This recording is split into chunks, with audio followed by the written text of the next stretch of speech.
What up, Fight World? It's your boy Ego, and I'm back with some more boxing. Now, this is probably the last video that I will make regarding this subject for some time. I've stated my opinion numerous times in the last couple of videos that I did.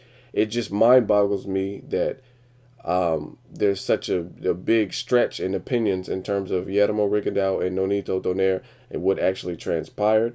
Carcino put out some videos, and Carcino's the big homie. It's not a diss. I don't have to do that controversial shit.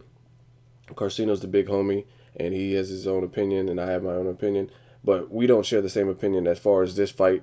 I think the for the most part we agree on most subject matters. The only thing that I could really think of that we disagreed like heavily was the Brandon Rios Mike Alvarado 2 fight, and now the Guillermo Rigondeaux versus Nonito. I don't agree with some of his viewpoints, and it's not just him. This is just people who are just saying that Rigondeaux ran and didn't engage. And this is the last thing I'm going to say. I'm uploading another video kind of going over the video, or excuse me, the fight, and it has some audio clips and whatnot. So check that video out.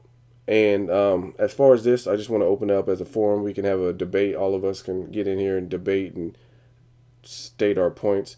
But with this Rigondeaux and Donaire fight, my question to the people who are saying that Rigondeaux ran, this is what I'm not understanding. So maybe you guys that feel this way can help me understand.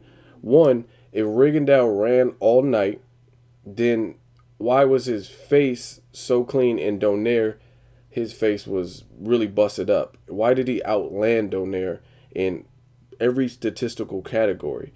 I think, like I said, part of a fighter's skill set should be the ability to adapt and to adjust to whatever's being thrown their way. If you guys watch football, I'm a huge 49ers fan. I mean, I'm from the Bay Area. But who were we playing? I think we might have been playing the Rams. And they went to punt. And everybody was set up to do a punt recovery. And they actually tricked us. And they ran it back for a touchdown, I think it was. And we barely stopped them. And that's the thing with football. I think boxing and football is really similar. I love both sports.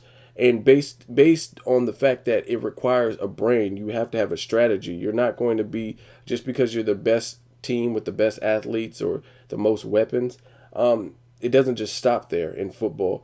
You have to have the ability to execute the right plays at the right time and catch your opponents off guard. And I think boxing is very transcendent of that.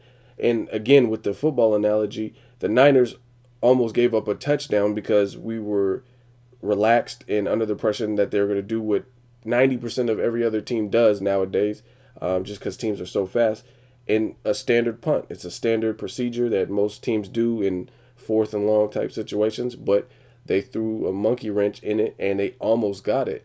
But it was the Niners' ability to counteract that or to stop it. Even though they were set up to do a punt return, they were able to block or actually stop the run from getting the touchdown. But it was very close. If they had like maybe one or two more yards, I think they would have got a first down. Now that's the same thing with boxing. So what I don't understand, and again maybe you guys can help me understand it, is how is it not Nonito Donaire's fault for not adjusting to what is being done, what he sees, what is being done? So if Rigo's running, then he should. You don't, in my opinion, you don't just get points for running. Like if he's just running scared and like running, I mean, if that's the case, then someone would just run laps throughout the perimeter of the boxing ring. So clearly, you're not. No judge is going to score it for simply running. Like I said, if that's the case, then I'll get in there with Mike Tyson and just run, because I might be faster than him. I'll just run around the ring for 12 rounds and just run laps. So I don't understand that argument. And the other thing is, this is one of the bigger things.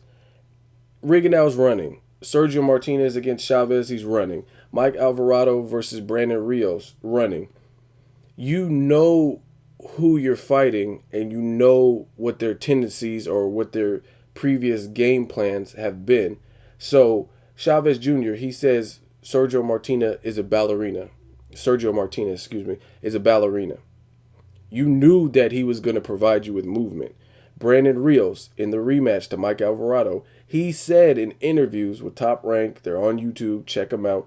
He says, "Oh yeah, but he's gonna try to box me, but he's a warrior, just like I'm a warrior. And at the end of the day, I'm going to trap him into fighting. And when he gets hit with something big, his instinct's going to come out, and he's going to stop boxing. He's not known for boxing long distances. He's a warrior like me." That's what Brandon Rios was saying. So if these guys know that in advance, that's like RSVPing to a party. If you send out invitations to a party and you have, "Hey, RSVP, send this back," then you know who's coming to the party.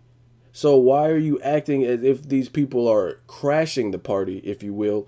I don't know if you guys can follow the analogy that I'm giving you, but when these people actually show up like they RSVP'd to show up, then it shouldn't be a surprise. They're not crashing their party. They're doing what you knew they would do from the jump before the fight happened.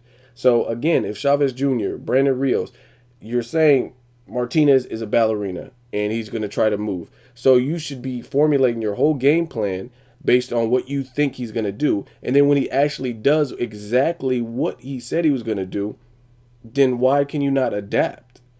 Same thing with Nonito and Rigondeaux. Okay, you knew he was going to move. You knew you were bigger than him and probably stronger than him, just punch for punch. Why can you not adapt to that? I don't understand it. Brandon Rios, you knew Mike Alvarado was going to try to box you more, yet you didn't do anything to combat that. Like you kind of stayed in the same gear. So I'll never understand that unless someone can make a valid, logical argument as to why you know beforehand what the fighter's going to do. It's not like they're doing the rope-a-dope. They're acting like they're hurt and they're really not hurt and they're just surprising you. They're doing exactly what you think they're going to do. So if anything, doesn't that give you an upper hand because you know their game plan? Then your game plan should be based on what you know. It'd be one thing if you thought he was going to run and he sat in front of you like Amir Khan against Danny Garcia through spots of that, and he just stood in front of you, started trading. That's one thing. But you knew exactly what he was going to do. So please, somebody explain it to me in layman's terms or in an educated fashion, how you are unable to successfully defeat and convincingly defeat an opponent where you know exactly what they're going to do. You know their game plan from start to finish, and they show up with that game plan. So if anyone could just explain that, I would really appreciate it. And then the rest is up to you guys. I made my statements previously in these videos. So as always, hate, comment, or subscribe.